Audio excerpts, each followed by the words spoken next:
Dr. Edward Bá educou-se e graduou-se no University College Hospital e obteve diploma de saúde pública em Cambridge, no começo dos anos de 1900.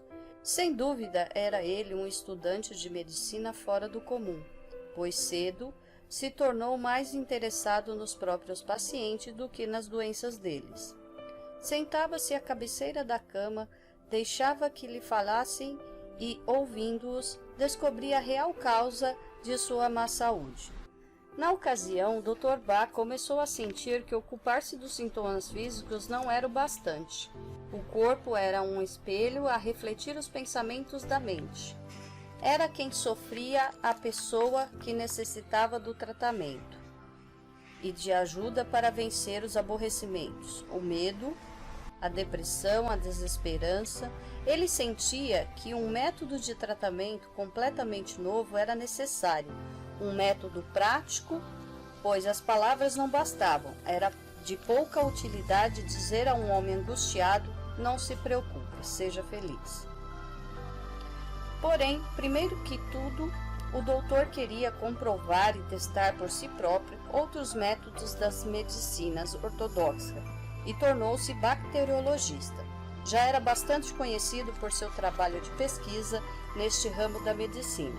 Porém, este não o satisfazia.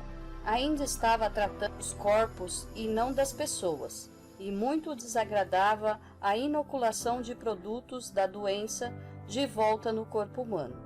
Entretanto, esses anos não foram perdidos, pois estava estudando seus pacientes, seus amigos, todos com que ele deparava, observando as reações que tinham diante de todas as experiências da vida cotidiana, em atividade ou durante o lazer, em bom ou em mau estado de saúde. E esse conhecimento da natureza humana foi-lhe útil nos anos subsequentes. Além disso, ele travou contato com a homeopatia e ficou encantado ao deparar com o que Hahnemann, o fundador da homeopatia, dissera: o paciente é o fator mais importante na cura de si mesmo. Outro sim, encantara-se com o fato de que os remédios homeopáticos serem prescritos com vistas à personalidade do paciente, às suas características, às suas idiosincrasias, bem como os sintomas físicos.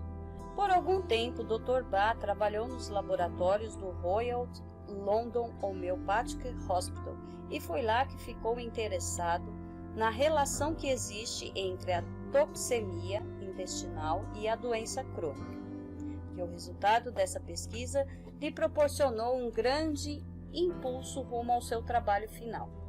Bá isolou 7 grupos de flora intestinal e, a partir deles, preparou nosódios de acordo com os princípios da homeopatia, dando-os oralmente a seus pacientes.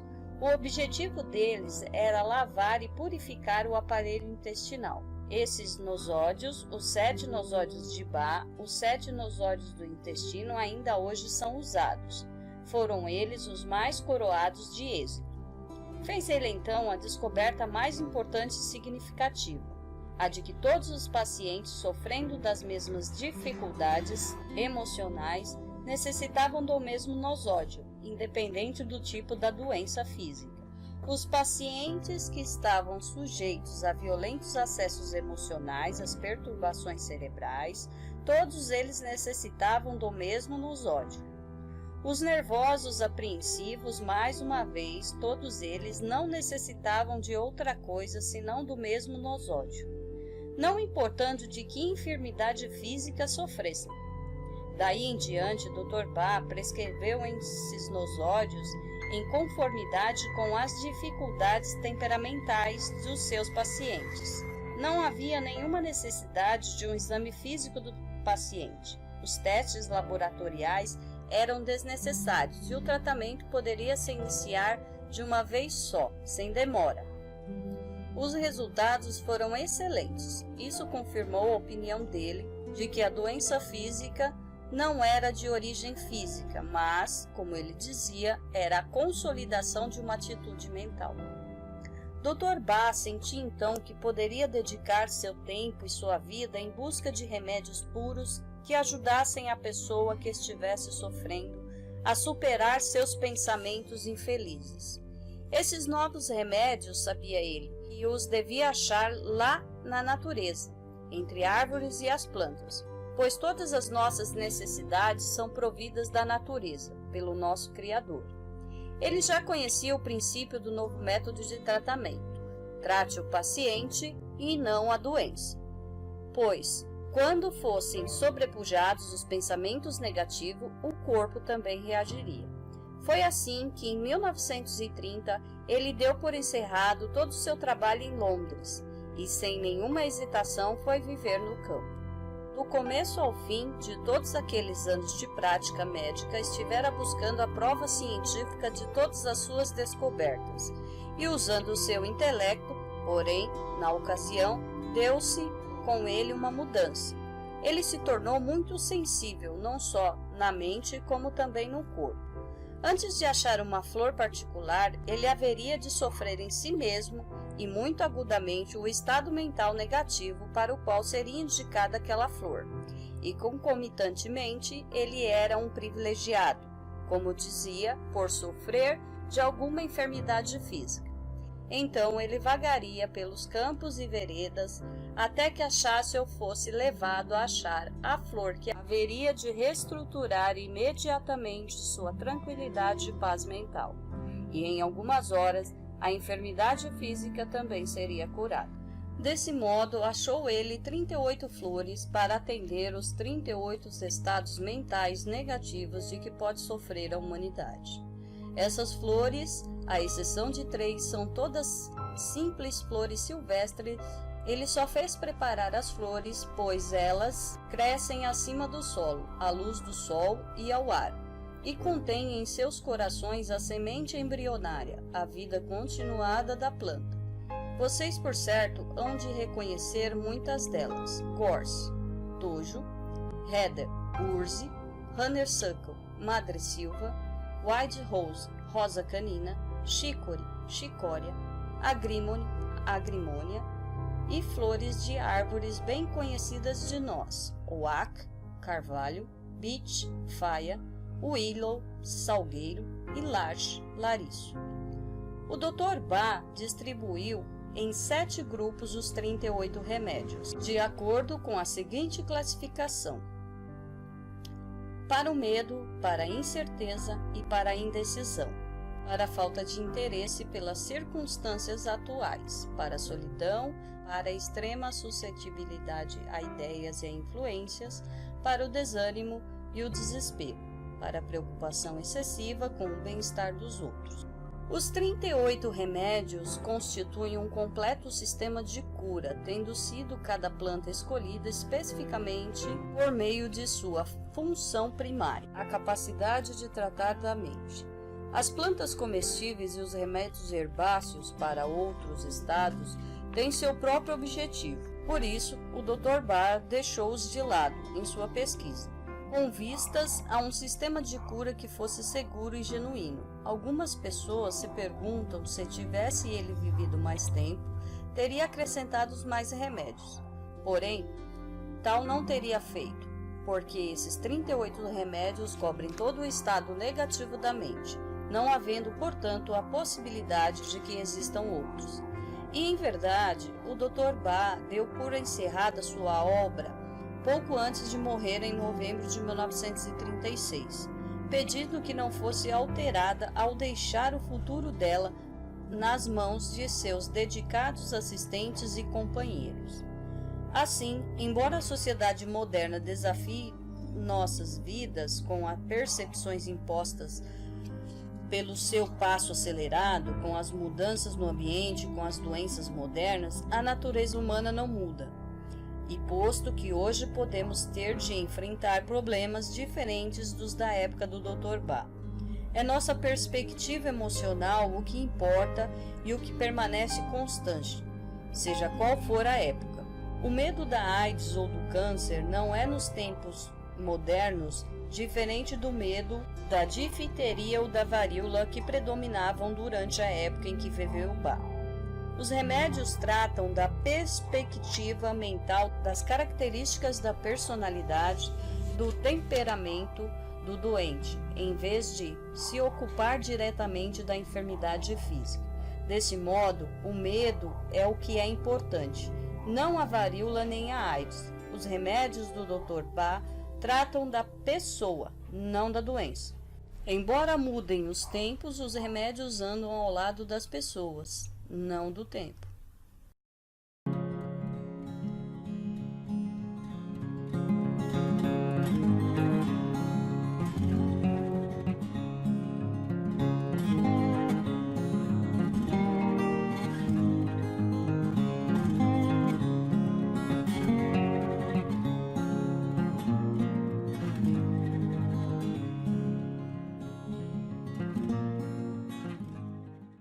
O que são os florais de Bach? A essência floral ou elixir floral é a denominação convencional para um preparado natural, geralmente elaborado a partir de flores maduras, plantas ou ainda arbustos, ao qual se agrega brandy ou álcool, como um conservante. O resultado é uma solução hidroalcoólica diluída que não possui princípios ativos e que, por esse motivo, não apresenta nenhum efeito fisiológico, biológico ou orgânico. Os preparados normalmente se administram via oral e não apresentam toxicidade para as doses habituais. Como os florais de Bach funcionam? Os florais atuam especificamente no estado emocional da pessoa afetada. Assim, duas pessoas com a mesma queixa, como falado anteriormente, contando a história do Dr. Bach, aqui vai um outro exemplo de como funcionam os florais. Duas pessoas com a mesma queixa, por exemplo, artrite, poderão se beneficiar tomando florais bastante diferentes. Uma pode estar resignada à doença, enquanto a outra poderá estar impaciente com ela. Por isso, cada caso será apropriado indicar remédios diferentes. O efeito de tomar os florais não é a eliminação das atitudes negativas, mas a transformação em atitudes positivas, estimulando o potencial de autocura da pessoa e libertando o organismo para lhe permitir ocupar-se plenamente da luta contra as doenças e o estresse.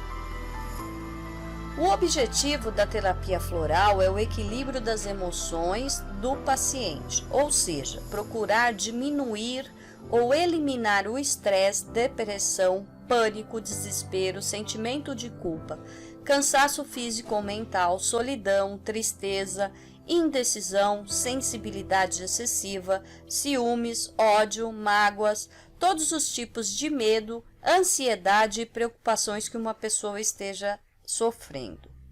Aí muitos vão falar sobre o efeito placebo, né? Até mesmo dentro da medicina ortodoxa, da medicina alopática, muitos médicos dizem que os florais ele tem um efeito placebo, tá? Então, nessa questão, o Dr. Bach explica que não tem um efeito placebo tanto quanto qualquer tipo de medicamento.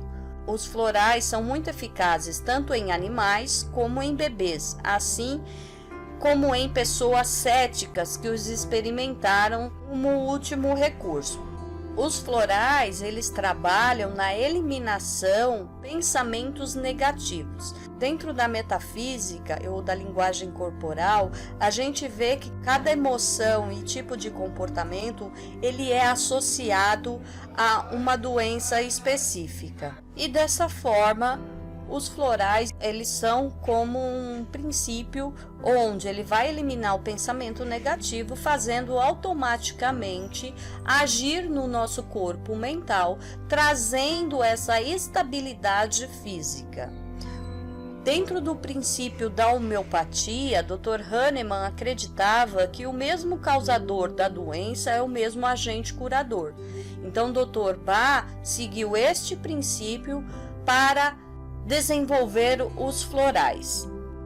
Os florais no mundo. Nos anos de 1930, o Dr. Eduard Bach queria as essências florais nas casas das pessoas, onde a mãe pudesse indicar o melhor floral para o filho, Hoje, passados mais de 70 anos, a terapia floral está se disseminando a cada dia, nos consultórios dos terapeutas, psicólogos, médicos do mundo inteiro. A legislação no Brasil está caminhando para uma regulamentação da profissão de terapeuta floral. Já existem muitas cidades reconhecendo o terapeuta floral como uma profissão, com registro na prefeitura e aceitando a terapia floral no SUS. O parecer da OMS sobre a terapia floral. Cada remédio floral trata uma determinada pessoa e uma condição particular.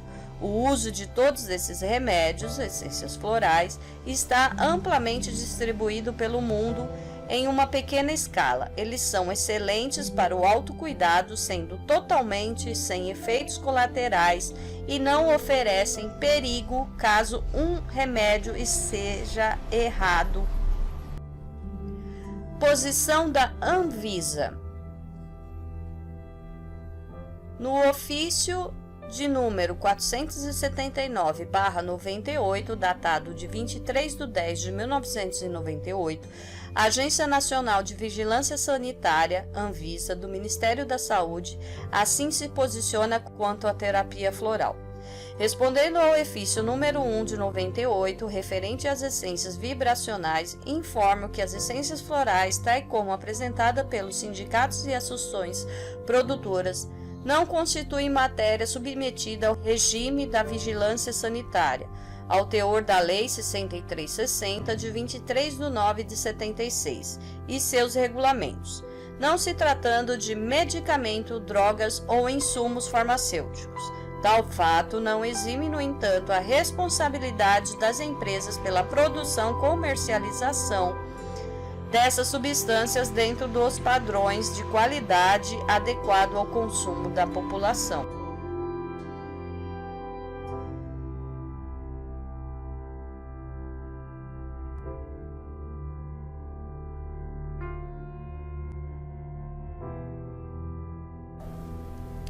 É possível que haja mais de um floral indicado para cada caso. Se assim for, podemos combinar até 6 ou 7 florais se necessário. É possível que apareça vários florais que se aplicam ao caso. Temos que focar no que a pessoa sente hoje e agora. Isso ajuda a limitar a escolha, porque não podemos tratar tudo, então temos que focar primeiramente naquilo que mais incomoda a pessoa hoje.